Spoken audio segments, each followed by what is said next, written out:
घट गेलै। सुनै रे भाई रात में एगो घटना घट गेल। तनुआ डीजे वाला के लग रात में उड़ि गेल। गजलिया डीजे वाला के लग रात में उड़ि गेलै। सुनै रे भाई रात में एगो घटना घट गेलै। सुनै रे भाई रात में एगो घटना घट गेल। तनुआ डीजे वाला के लग रात में उड़ि गेल। गजलिया डीजे वाला के लग रात में उड़ि गेलै।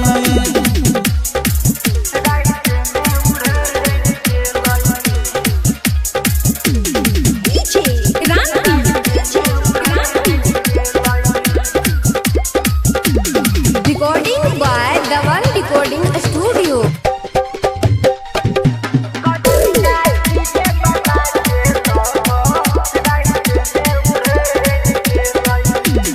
कुछ दिन बाद छौरी के यारवा रहे रहियो कर शादी।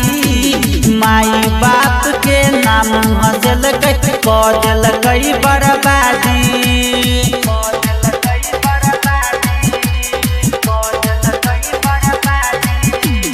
कुछ दिन बाद छौरी के यारवा रहे रहियो कर शादी। माई बाप के नाम हंसल कर दिलकै बर्बादी। छौरा अपन डरा से छौरी के नजर लड़ि गेलै।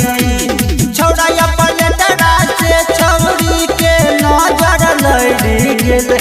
तनुआ डीजे वाला के लग रात में उड़ि गेलै। गजलिया डीजे वाला के लग रात में उड़ि गेलै। तनुआ डीजे वाला के लग रात में उड़ि गेलै।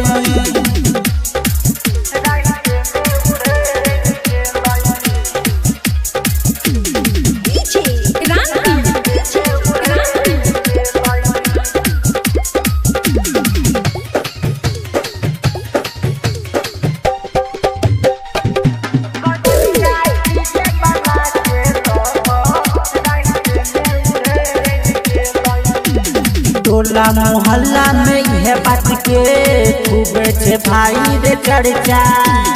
राइटर सुनील विजय निराला खूबे बटै छै परचा।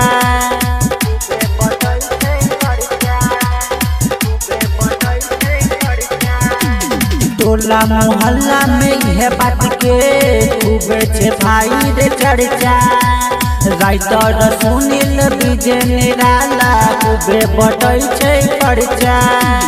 डीजे संजय दिलीप के छौरी पीछा पड़ि गेलै।